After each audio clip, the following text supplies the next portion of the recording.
마태복음 5장 21절에서 32절 본문인데, 이 부분은 팔복 후에 예수님께서 6가지 주제에 대해서 말씀하시는 부분입니다. 그 중에 3가지를 오늘 보는데, 제목은 섬은 없다. 아마 제 또래 되시면 눈치가 오시겠지만은 그 사이먼 앤 카펑걸스라고 하는 가수들이 부른 찬송가가 있어요. I am a rock, 뭐 그런 찬송이에요. 그 가사가 이런 거예요. 나는 성벽을 쌓고 싶다. 아무도 못 들어오게 할 거다. 친구 필요 없어. 친구는 상처나 주지. 사랑 같은 소리 하지 마. 사랑이 세상에 어딨냐. 나를 지켜주는 것은 내 논리밖에 없어. 나는 내 논리로 산다. 바위는 고통이 없어. 섬은 울지 않아. 그런 가사죠. 물론 그 의미는 섬은 없다. 단절되어서 혼자 살 수는 없다. 나만 잘 되려고 하는 삶, 그건 어리석은 것이다 하는 내용이겠죠. 그래서 섬은 없다. 마태복음 5장 28절 48절까지 그 6개 주제는 천국은 이렇다. 그걸 우리 보고 살으라는 것도 아니고, 우리가 살려고 한다고 사라지는 것도 아니고, 천국은 그냥 이런 것이다. 천국 백성이 되면 이런 삶이 피어난다 하는 얘기입니다. 중요한 것은 옛사람에게 말한 바, 이게 21절과 31절에 나타납니다. 이게 신적 수동태, divine passive입니다. 이게 2번 나타나요.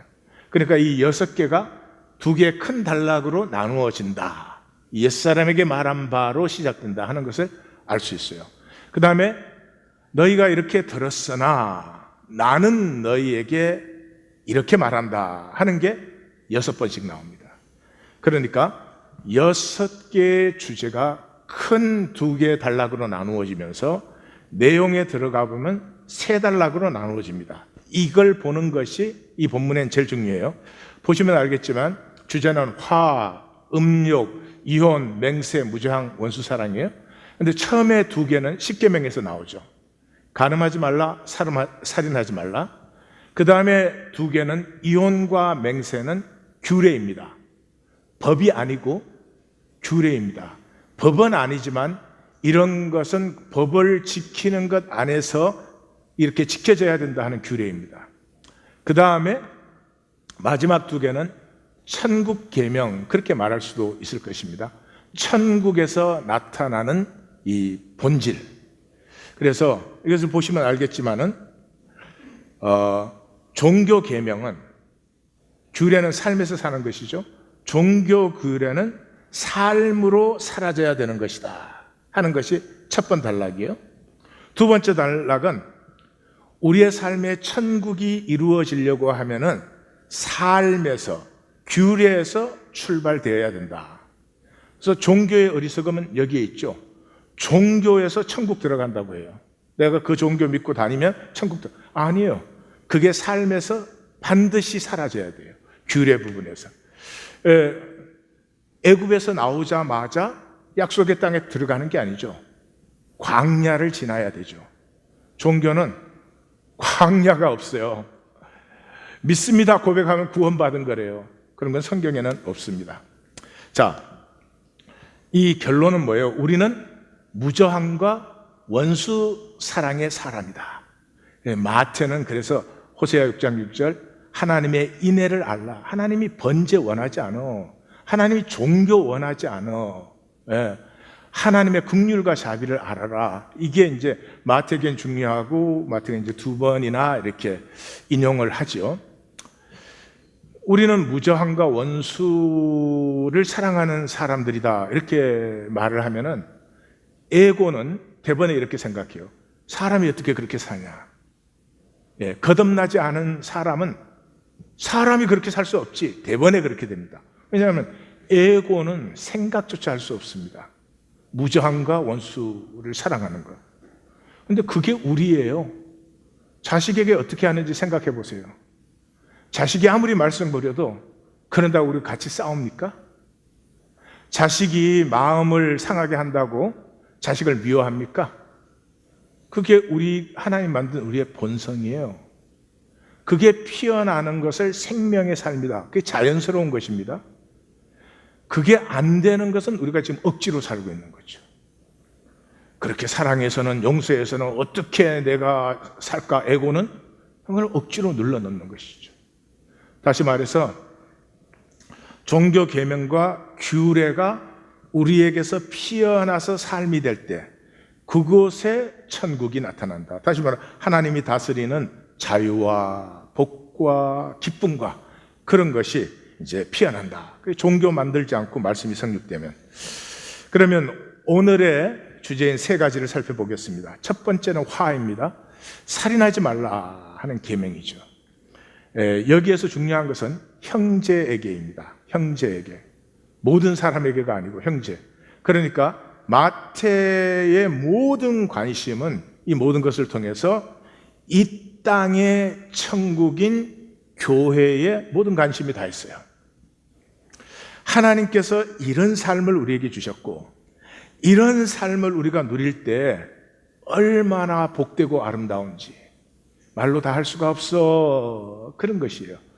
그 형제됨 안에서 우리가 정말 그럴 수 있을까? 형제에 대해서 미련하다는 생각도 할 수 없는 그런 것이 과연 가능할까? 물론 가능합니다. 언제? 종말적일 때. 내가 딱 죽는 순간에 오면 선과 악 그게 다 허상이었죠. 그걸 통해서 내가 사는 거지. 손해 이익 그건 다 내 에고가 만든 허상이. 그걸 통해서 내가 사는 거지. 내가 무슨 손해라고 생각했다고 손해도 아니고 이익이라고 움켜쥐었다고 이익도 아닌 것이죠. 종말적일 때 중요한 것은 나 자신이죠. 왜 그렇게 살았을까? 왜 그런 걸 욕심을 부렸을까? 왜 그렇게 한 번도 진실로 살아보지 못했을까? 종말적이죠. 종말적이라는 것은 하나님이 만드신 내 본연으로 돌아오는 순간이죠. 그래서 우리 자신의 본래의 생명이 피어날 때 그것이 천국이다 그런 거죠. 그래서 재밌잖아요. 형제에게 화내는 사람 이 심판받아요. 이 심판이라는 단어가 지방의 7인 장로 재판소예요. 그 다음에 라가라고 하는 사람. 라가라는 말은 락이 침뱉다는 뜻이에요. 그러니까 경멸하는 것이죠. 참 무식한 녀석 이런 거죠. 그 사람은 대법원에 끌려가는 거예요. 사내들이네요. 심지어 아이고 답답해. 바보 같아. 제정신이야 저게? 우리는 미련한 그렇게 번역을 했는데 그런 정도, 그냥 약간 짜증이 나는 정도면은 지옥불에 들어간대요. 하나님의 심판을 받아요. 그럼 다들 이제 그렇게 생각하겠죠. 이게 말이 되냐? 에고한테는 말이 안 됩니다. 그러나 생명은 그렇지. 그게 당연하지. 왜 그렇게 당연해요? 천국에는 1점의 티, 1점의 거짓, 1점의 죄, 천국에 있을 수 있습니까? 없습니까? 대답하기가 싫으시구만. 천국에 0.00001%의 거짓 있을 수 있어요? 없어요? 0.0000001%의 죄 있을 수 있어요? 없어요? 없어요. 이게 당연한 거죠. 조금 더 보십시다. 그래서 23절, 24절에게 예배 드리러 가는데 형제에게 내가 화의 원인이 됨, 마음을 좀 불편하게 했다든지 하여튼 짜증이 나게 했다든지 whatever 그 있으면 예배 가지 마. 예배가 뭔데? 예배는 아버지 앞에 우리가 한 형제 자매 되는 것이거든요. 거기에서 생명의 회복과 세상에서 부정된 생명의 능력과 아름다움이 다시 회복되는 장소인데 그 형제와 사이에 단절된 상태로 예배라는 것이 가능치 않다는 거죠. 그래서 결론이 25절, 26절에서 현상에 속지 말아라. 길에 있을 때 사화해라. 재판관 앞에 나아가면은 그때는 한 홀이라도, 한 푼이라도 만약에 있으면 0.001%의 죄라도 있으면 너는 천국이 아니야. 그 우리 사람이 그러면 어떻게 그럴 수 있을까? 그럴 수 있죠. 종말적이면 그렇습니다. 내가 지금 죽는 순간이다. 모든 현상의 것들이 다 쓰러집니다. 하나님 임재 앞에 산다는 게 무슨 말인 것 같습니까? 정말적으로 사는 거예요. 하나님 임재 앞에 있는데 거짓말 할 수 있어요? 하지만 하나님 임재 앞에 있는데 죄나 악이나 미움이 있을 수 있어요? 항상 그럴 수 없다. 그 사람 어떻게 하겠어요? 회개하겠죠. 애통하겠죠. 예. 내가 완벽하지 못하면 애통하겠죠. 에고는 절대로 그러지 않아요. 다 그런 거지 뭐. 다 그렇게 사는데. 그래서 이 말씀에서 가장 중요한 단어가 사화라는, 전 사화가 무슨 말인지는 잘 모르겠어요. 근데 원어는 잊지 그런 단어예요. 잊지. 저 단어가 4번 더 나옵니다. 마태복음 2장 13절에서는 그 아기 예수가 애굽으로 피난 갔을 때 내가 나한테 말할 때까지 거기 있어. 거기에요. 거기 있어. 있으라는 이 단어가 번역할 수가 없어요. 그래서 번역을 굳이 한다면 거기 그냥 있으면 돼. 그런 말이에요. 디모데전서 4장 15절에서 바울이 그 디모데에게 전심전력을 다해라. 우리는 그렇게 번역을 했어요. 그 전심전력이 뭘 열심히 해라 그런 뜻보다는 너 전부로. 누가복음 19장 17절은 저희가 이제 예수님이 제자들에게 나중에 이 땅에 하나님 나라가 임했을 때 너희는 10골의 권세를 받는다 할 때 10골 그 전체의 권세, 전부의 권세 그런 뜻이에요. 10골의 권세를 받는데 뭐 어떤 권세는 있는데 어떤 권세는 없다 그러면 안 되잖아요. 마가복음 5장 34절에서는 이제 12의 혈류병 앓던 여인이 나음을 입었을 때 평안히 가라 그럴 때 그 평안이 be your whole, 너 전체가 되어라 그런 뜻이죠. 그래서 우리가 다시 한번 말씀드리지만 우리가 언제 나 자신 전체가 되어요? 죽을 때는. 죽는데 무슨 이번 주에 세일 있다 이런 사람 있어요? 그냥 자기 자신으로 돌아오는 거죠. 그래서 이 종말성이 성도의 특징입니다. 내가 거듭난 성도라면 반드시 종말성이 있습니다. 그래서 요한계시록에 딱 들어가서 성도가 나오잖아요. 어떻게 나와요? 어느 때까지입니까? 주님 어느 때까지 주님의 통치가 임하지 않고 이 땅에 이렇게 환난과 고통과 아픔과 거짓이 행행하게 합니까? 그 반대는 뭐예요? 여기가 좋사오니. 에고는 여기가 좋습니다. 그래서 쏘가서 이렇게 생각해요. 돈만 더 있으면 여기가 천국인데, 내 마음대로 조금만 되면 천국인데, 이 문제만 해결하면 천국인데, 아니요, 천국 아닙니다. 그래서 예수님이 제자들이 여기가 좋사오니, 그러니까 예수님 뭐라고 해요? 산 아래로 내려가라. 삶의 현장 속에서 이 종말성을 누리지 못하는 사람, 천국이 어떻게 그 사람에게 임할 수가 있겠습니까? 두 번째가 음욕이에요. 음욕 간음하지 말란데 10계명 중에 유일하게 이건 10계명 안에 해석이 나오는 그런 계명이에요. 7계명이죠. 간음하지 말라가. 근데 10계명에 가면은 10번째 계명에 가면은 이웃집을 탐내지 말라 그러면서 이웃집의 아내, 남종, 여종, 소, 나귀, 소유를 탐내지 말라. 이 간음의 문제가 탐욕에 있다는 것을 알 수 있죠. 그래서 이 음욕은 문제가 부분화입니다. 예수님이 이제 2개를 딱 선택해서 해주시는 이유가 2개가 이렇게 전체 계명을 선명하게 보여줘요. 이 음욕은 부분화를 보여줍니다. 그러니까 전체를 보는 사람은 절대로 음욕을 품을 수가 없어요. 누구의 딸이다, 누구의 여동생이다, 여자 이전에 사람이다. 그러면 음욕을 품을 수가 없어요. 근데 어떻게 음욕을 품어요? 자기가 보고 싶은 겁니다. 자기가 취하고 싶은 부분만 딱 보는 거죠. 이게 에고의 특징이에요. 모든 것을 욕망의 도구로 삼고 이용의 대상으로 전락시켜버려요. 에고는 전체를 볼 수가 없어요. 또 전체를 부인합니다. 다시 말해서 에고는 연대성을 모릅니다. 우리가 다 한 하나님 안에서 나왔잖아요. 그런데 우리가 연결되었다는 것을 부인해요. 나만 잘 살면 돼. 나만 잘 살면 돼.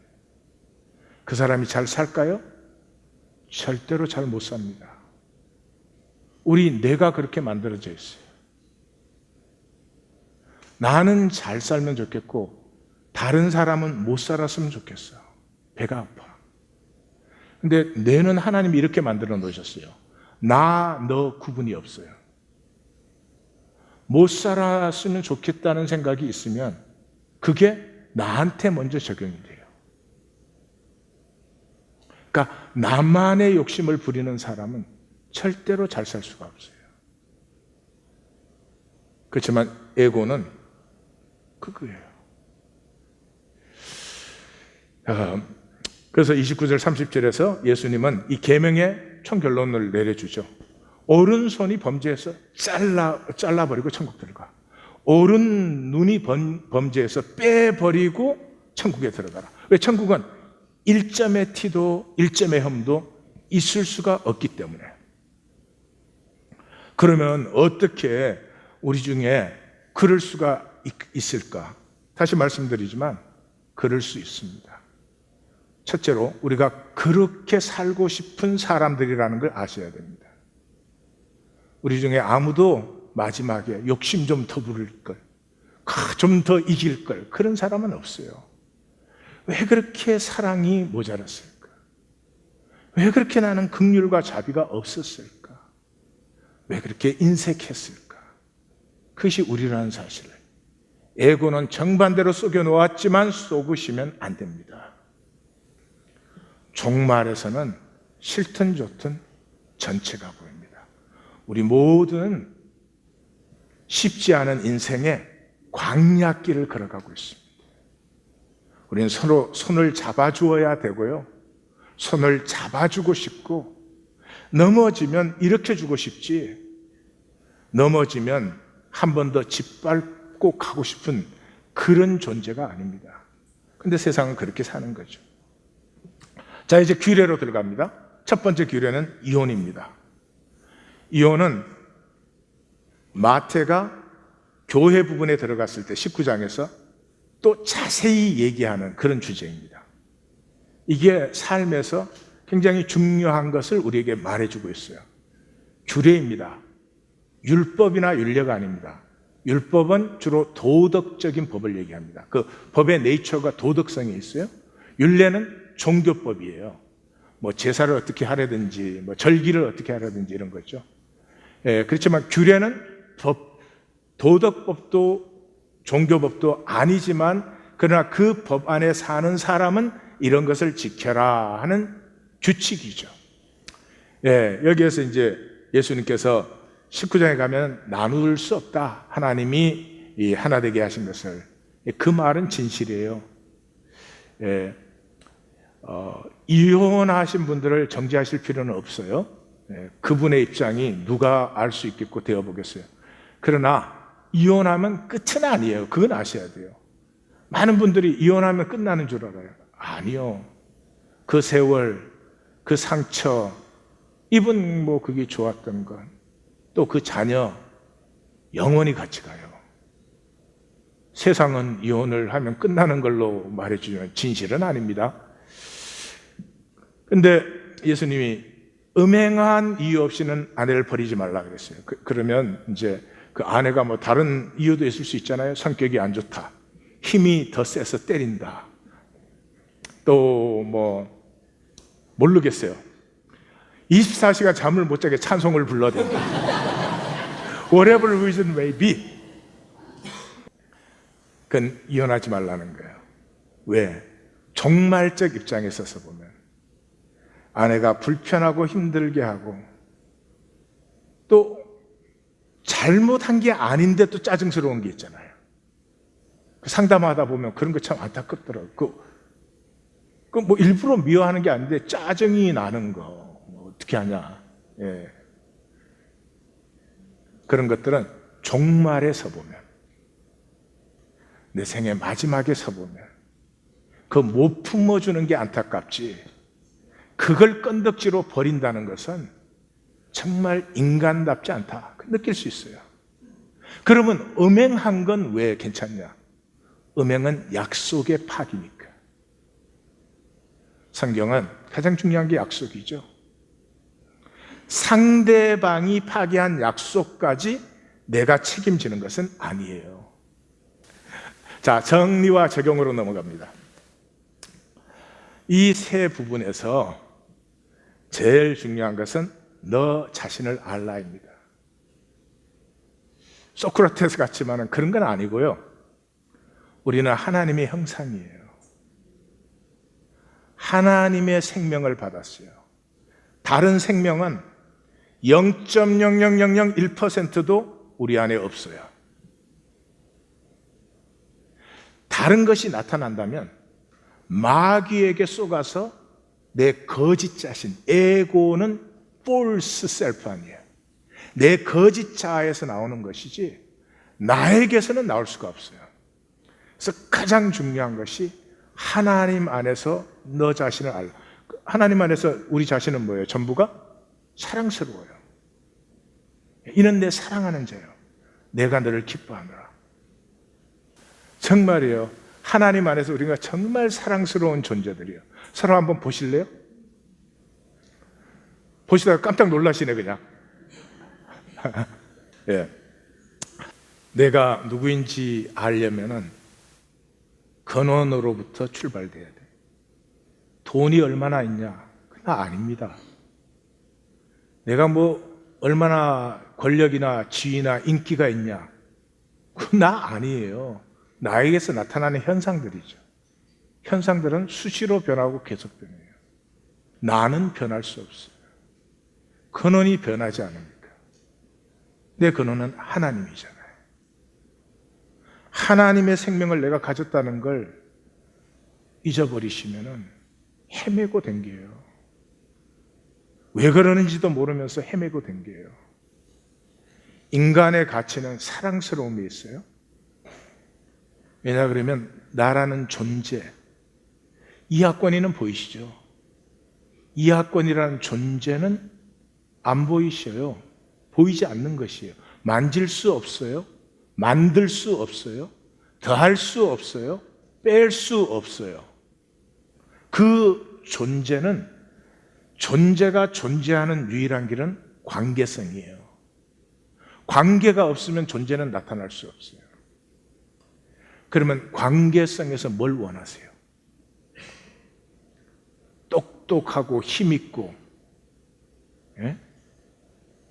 유능하고 거짓말 잘하고 그런 거 원하세요? 아니요. 관계성에서 우리가 원하는 건 딱 하나예요. 사랑스러움이에요. sweetness. 너도 나에게 사랑스러울 때 기쁘고 나도 너에게 사랑스럽기를 원해요. 에고는 사랑스러움을 몰라요. 저 잘나고 유능하고 뭐 똑똑하고 안지고 뭐 온갖 반대 것을. 우리 인생의 문제는 12살에 있다 이렇게 생각을 해요. 예수님은 12살 때 더욱 사랑스러워 가시더라고요. 우리는 12살이 되면 쟤가 왜 저러냐 지혜비를 닮아가지고 여기에 모든 문제가 있는 것 같아요. 자연스러운 나됨을 잃어버렸어요.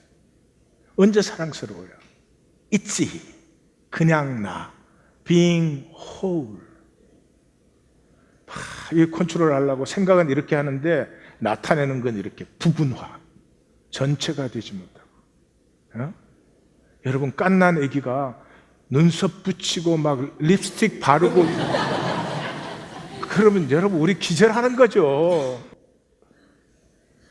아기가 왜 사랑스러워요? 그 just being whole, 그 있지, 그냥 그 악이. 그죠? 이 종말의 특징이잖아요. 우리의 마지막 순간이 되면 아무 선과 악이 어디 있어요? 손득이 어디 있어요? 예. 이기고 지고가 어디 있어요? 그건 다 through it all, through it all. 우리가 삶을 사는 것이죠. At the end, we come back to ourselves. 그때 아무것도 상관없어요. 왜 사랑스럽게 살지 않았을까? 왜 자식들에게 좀 더 사랑스러운 부모가 못 됐을까? 부부간에도, 우리 서로 사이에도. 이 사랑스러움을 파괴하는 게 뭐예요? 두려움이에요. 두려움. 사랑스러움은 전체 아니에요? 근데 두려움은 전체가 되지 못해요. 감추고 내가 보이고 싶은 이미지만 싹 보이고 막 이런 컨트롤이 돼. 그걸 에고라 그러죠. 그래서 인간이 그 사랑스러움을 잃어버리는 장면이 창세기 3장에서 나오잖아요. 하나님을 피해요. 왜 숨었니? 그랬더니 내가 두려워하여 숨었나이다. 내가 두려워하여. 두려운 사람은 전체를 못 보죠. 제가 전에 한번 보여드린 사진인데 한번 보여드릴게요. 저 사람이 놀라운 공경에, 엄청난 공경에 빠졌구나. 그래서 봤더니 감옥에 갇혔어요. 그래서 자세히 봤더니 영화 촬영 중이야. 인생의 진실이 이거예요. 내게 어려운 일이 생겼어요? 전체를 보세요. 합력하여 선을 이루시는 하나님 돌아가신 거 아닙니다. 어려운 과정이 있으면 어려운 과정 때문에 삶은 더 스윗해지고 아름다워져요. 근데 에고는 이건 절대로 선과 악으로 자기가 딱 나누어서 자기가 싫은 건 절대로 허용 못해. 자기가 싫은 사람은 절대로 허용 못해. 결국 자기 자신도 허용 못해. 이게 거짓이죠. 내 중심적으로 모든 걸 트위스트 시켜요. 그래서 은혜의 큰 세계를, 하나님이 내게 유업으로 주시는, 하나님께서 좋은 열매로 주시려고 하는 그 세계를 받지 못하고 그냥 내가 컨트롤한 이 제대로 먹지도 못할 열매, 쥐염 열매, 이거 끌고 다니는 게 인생이에요. 이 거짓의 문제는요, 회개가 안 돼요. 거짓은 나 자신에게 거짓된 것이거든요. 우리는 태어나는 순간부터 두려우니까 태어나는 순간부터 내가 보고 듣는 게 전체가 아니에요. 다 왜곡시킨 것이에요. 그걸 나라고 믿어요. 내가 조금 윤리적이면 나는 정말 윤리적이라고 믿어요. 뭐 우리가 진실이 있습니까? 우리의 어린 시절 나눌 때 나누지만 진실을 나누어요? 내가 본 왜곡된 걸 나누는 거죠. 그래서 그 자체에서 끝나면 아무것도 아니에요. 그 나눔 속에서 내 거짓을 볼 수 있어야 되고 상대방도 그러한 불쌍함을 볼 수 있을 때 그게 합력의 선을 이루어지는 것이지 그 거짓에 매달려 있으면 안 되죠. 상대방에 대해서 거짓한 것은 사기죠. 사기는 회개가 됩니다. 그러나 거짓은 회개가 안 돼요. 왜? 스스로 인식이 안 되니까. 나는 처음부터 그렇게 보고 그렇게 느끼고 그렇게 살아왔어요. 인식이 안 돼요. 출발부터 인식이 부분적이었어요. 그래서 회개가 안 되는 것이 큰 문제입니다. 자, 천국과 지옥으로 들어가겠습니다. 이 산상수훈은 예수님께서 지옥을 본격적으로 말씀하시는 부분입니다. 지옥 얘기는 별로 에고는 좋아하지 않습니다. 에고는 피하고 지옥 얘기를 하는 사람도 싫고 밉고 그런 것이죠. 우리 한국 개신교 초기에 최권능 목사님이라고 들어보셨죠? 이분은 예수 천당 불신 치욕 그러고만 댕겼습니다. 근데 많은 사람을 구원했습니다.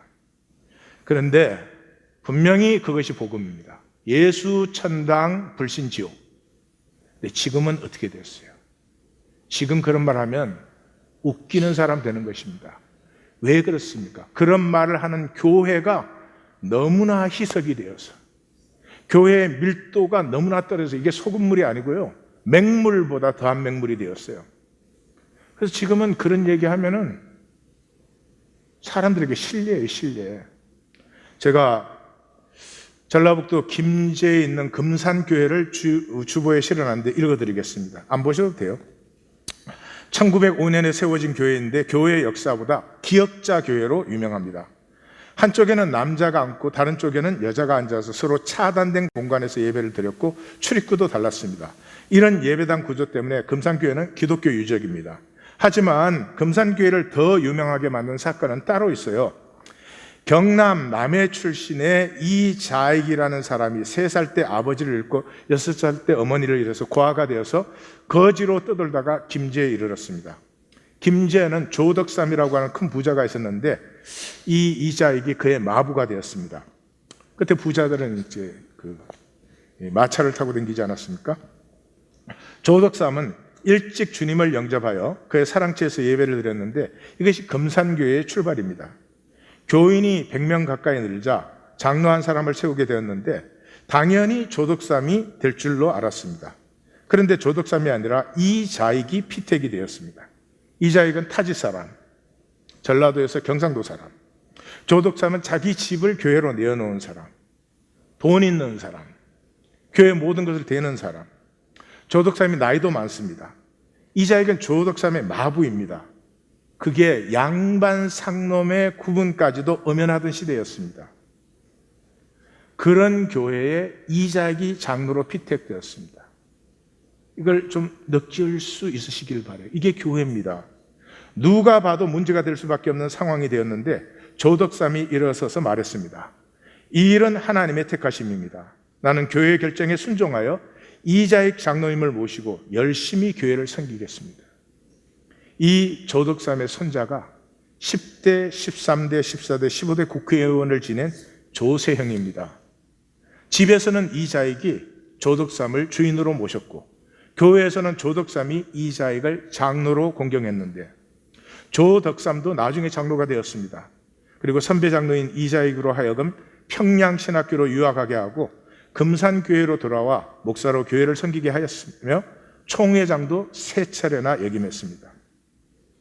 어려서 고아가 되어 남의 마부로 생활하면서도 요즘 시대는 이러면 인생 끝난 것입니다. 교회 다녀도 끝난 것입니다. 신앙의 덴시티가 없으니까, 밀도가 없으니까요. 그렇지만 그때는 예수 믿었으면 예수 믿은 것입니다. 아무것도 없는 사람이 학력이 있어요. 예의범죄를 배운 적이 있어요. 아무것도 없어요. 그런데 남의 마부로 생활을 하면서도 모든 교인들의 신망을 얻을 만큼 그 인격이 인정을 받았습니다. 이자익은 신실한 신앙이었습니다. 3차례나 총회장에 피택된 것도 그의 신실한 신앙을 말해줍니다. 조덕삼 역시 자기보다 늦게 교회에 등록하고 자신의 마부인 이자익을 장로로 섬긴 신앙의 사람입니다. 이러한 예가 한국 초기 개신교에 허다히 많다는 것입니다. 이게 교회입니다. 지금 이 시대에 교회 간판 달아놓고 교회라고 하면 안 됩니다. 하나님 두려운 줄 모르는 거예요. 생각해 보십시오. 여기다 건물 하나 지어놓고 간판 달아요. 내무부라고. 그래서 패스포트 받을 사람은 여기 와서 다 하나씩 받아가요. 이거 철장행입니다. 철장행. 근데 우리가 이 세상 정권, 정부만큼도 하나님의 나라의 권위를 인정을 하지 않아요. 안타까운 것이죠. 예수님께서는 게에나, 지옥이라는 단어예요. 이것을 마태복음에서 7번 얘기합니다. 왜 그렇습니까? 마태복음은 교회를 얘기하기 때문에 교회와 대칭된 실제가 지옥입니다. 그래서 신구약에 지옥이라는 단어는 안 나옵니다. 그러나 지옥을 얘기한다고 유추할 수 있는 것은 수도 없이 많이 나옵니다. 그러나 지옥이라는 단어 자체를 사용하신 분은 예수님밖에 없습니다. 왜요? 마태복음은 종교인들에게 쓰여졌으니까요. 종교적 에고는 절대 깨어지지 않습니다. 하나님을 죽일지언정 깨어지지 않습니다.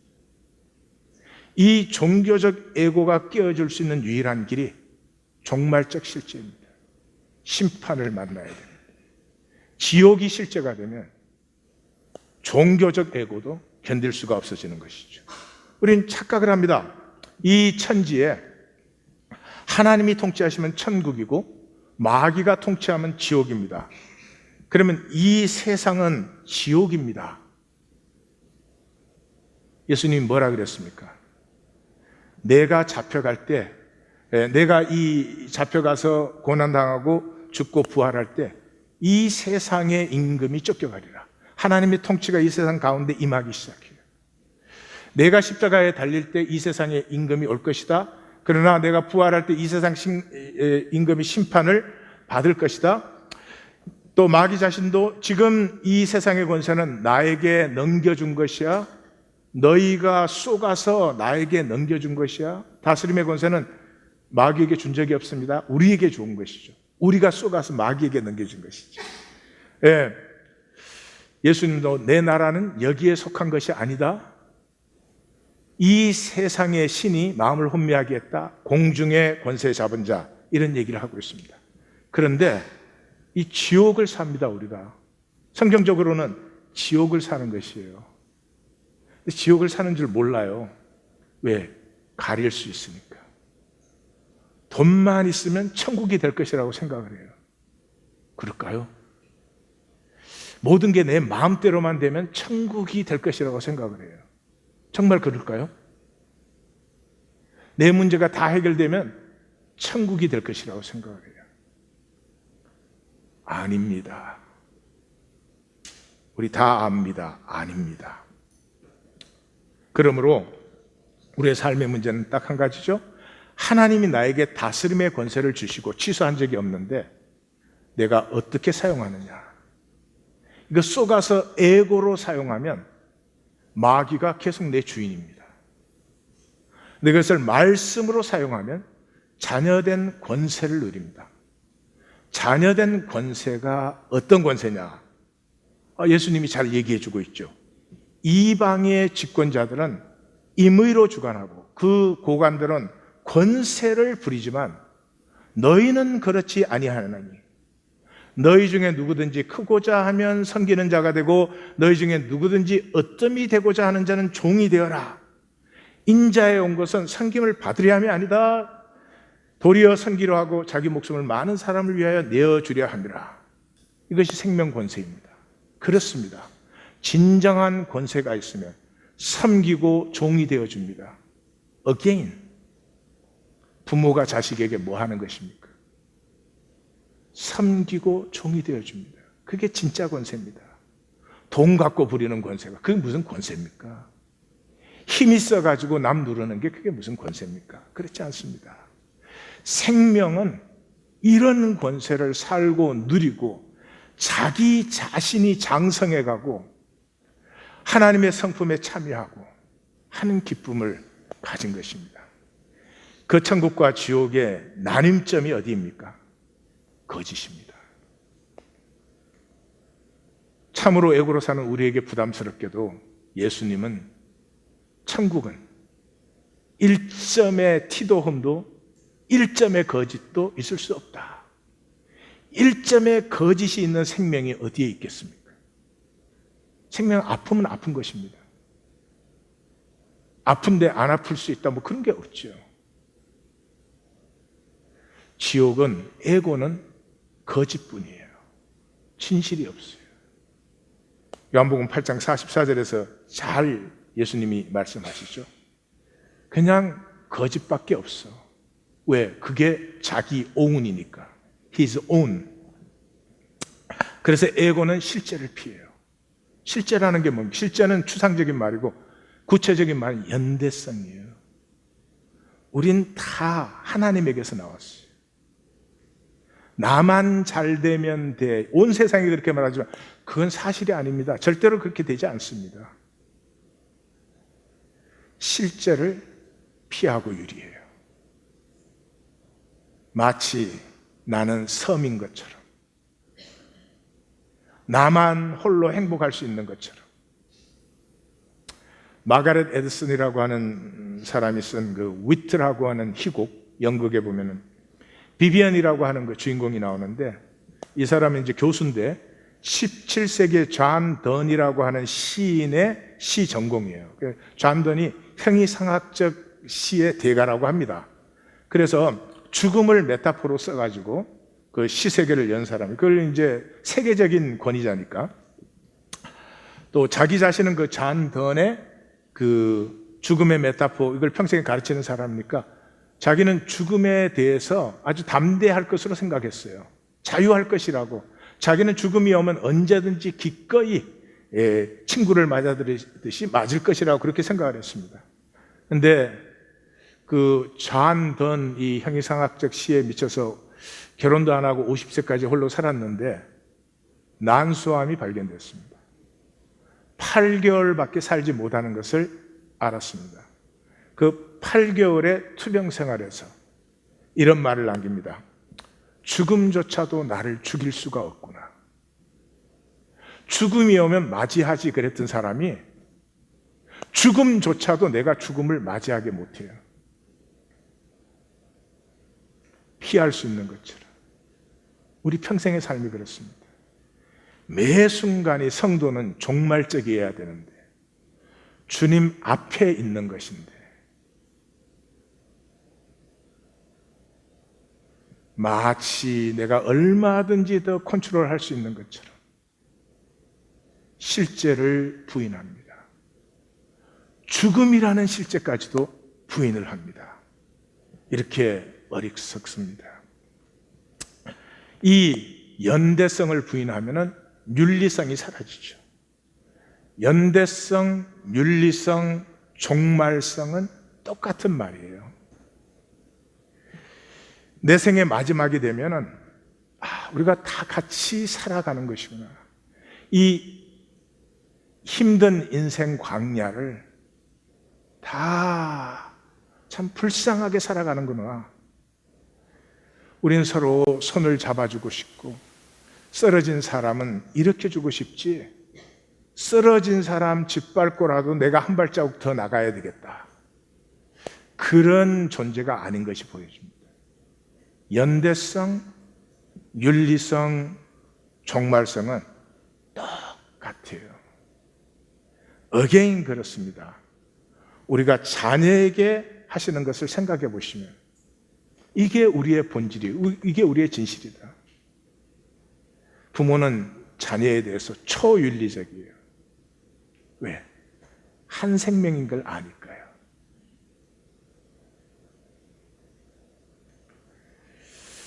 제가 오디오를 하나 나누겠습니다. 잘 들어보십시오. 독일의 의사 중에 환자의 혈액을 보존하고 있는 사람이 있었습니다. 혈액을 보면 그 사람이 어떤 병에 걸렸는지 금방 알 수 있기 때문입니다.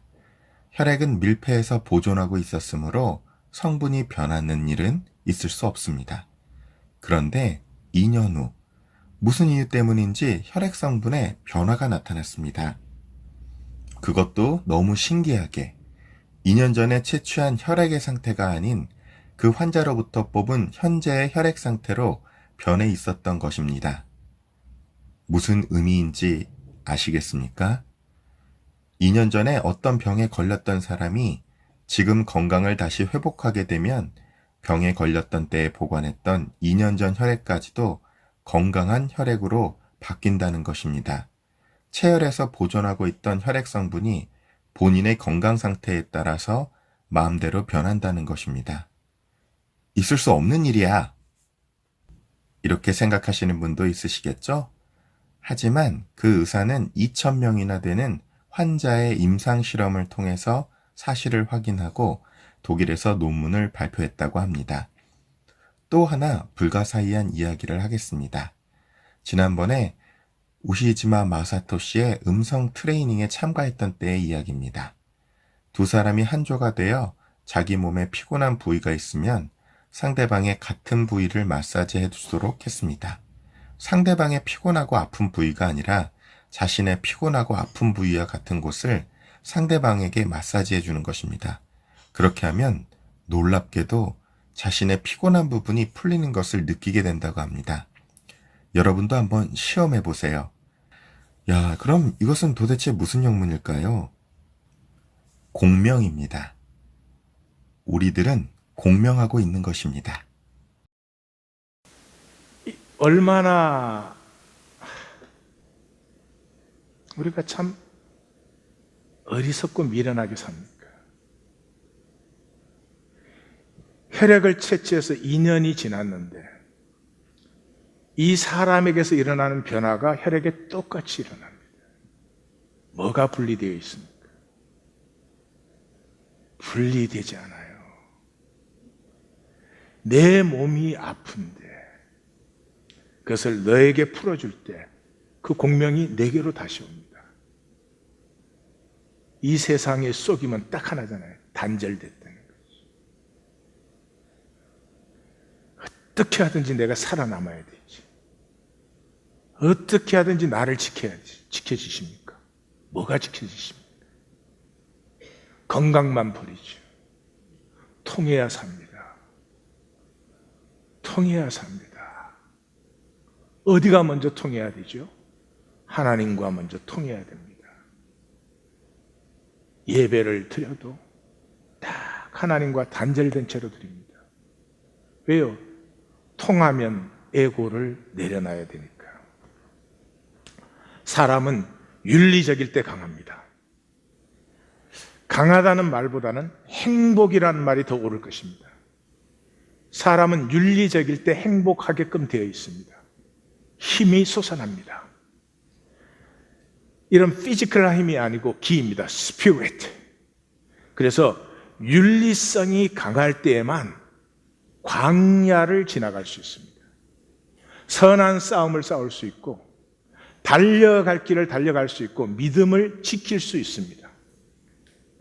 기가 강해지면 필요할 때는 힘도 세집니다. 전 세계적으로 공통적인 현상이 있습니다.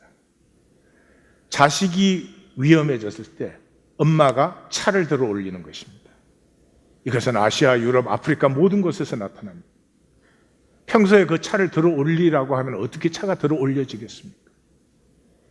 아이를 살려야 된다고 하는 생명 윤리가 확 들어서는 순간에 마치 자기에게 없었던 힘이 사실은 힘이 있었습니다. 평생 안 쓰고 사는 것입니다. 왜요? 비윤리적으로 사니까. 그냥 내 이익만 챙기니까.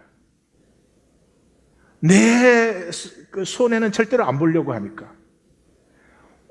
하나님의 형상인 나의 에너지 권한은 쓰지 않고 이 세상에서 뭐 교육받고 사람들에게 배우고 뭐 눈치로 배우고 이것 가지고 평생을 사니 얼마나 삶이 힘이 들겠습니까?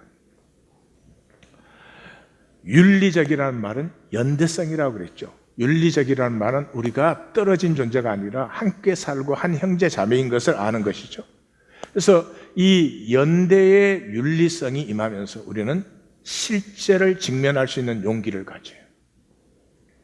우리는 두려워서 실제를 직면하지 않잖아요. 예배를 와서도 하나님을 안 만나고 가잖아요. 못 만나는 것 아닙니다. 하나님 내가 만나고 싶습니다. 그러면 만납니다. 하나님은 기다리고 계시니까. 근데 무의식적이지만 우리는 안 만나려고 딱 들어옵니다. 그래서 뭐 해요? 설교 듣고 갑니다. 설교는 뭘로? 머리로 들으면 되니까. 부분화된 내 삶을, 내 존재를 내려놓고 그래서 딱 컨트롤하는, 보이고 싶은 면만 딱 보이고 가리면은 가리고 그 부분화가 끝나고 내 전체가 될 수 있는 용기가 생깁니다. 내가 내 전체일 때 놀랍지만 사랑스러워집니다. 놀랍지만 내가 알지 못했던 용기가 내 안에 있음을 알게 됩니다. 그렇지. 내가 부족하지. 사람이 다 부족한 거죠. 어떻게 부족한 게 정죄의 대상이 돼요? 수치의 대상이 돼요?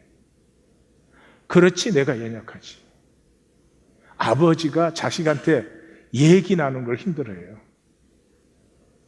부족해지는 게 부담스러워서. 그런 분은 첫 마디가 이거면 돼요. 너하고 얘기하고 싶은데 왠지 네하고 얘기하려고 하면 부담스러워. 그렇게 하면 대화가 열려요. 그러면 애가 애비를 불쌍히 봐줘요.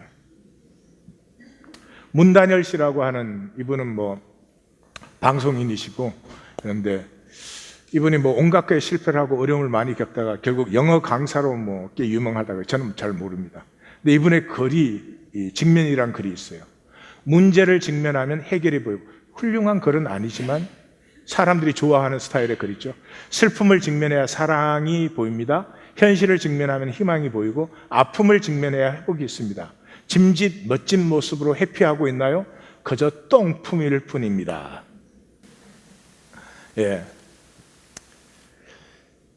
이 산상수훈에서 예수님은 무엇을 말하고 있습니까? 삶으로 성육시켜야 될 말씀을 법과 율례로 바꿨어요. 법과 율례로 바꾸면 어떤 일이 일어납니까?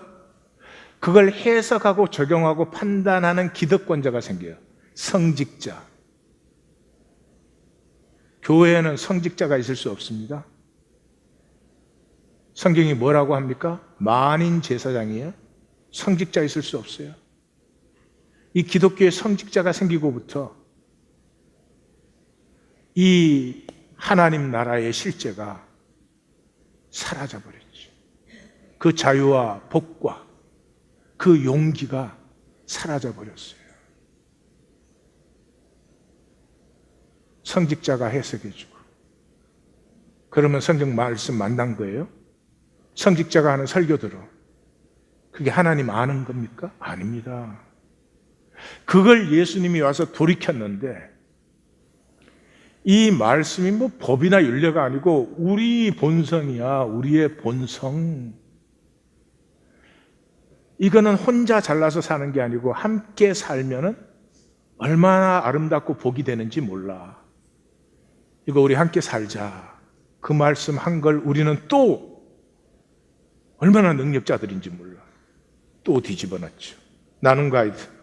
오늘 친교 시간에는 우리는 에고를 분명히 다스릴 수 있습니다. 왜 다스림의 권세를 주시고 취소한 적이 없으니까요.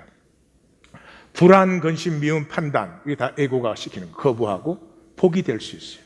우리는 서로에게 복이 될 수 있어요. 사랑하며 용서할 수 있습니다. 아름다울 수 있습니다. 한번 나누어 보십시다. 기도하십시다.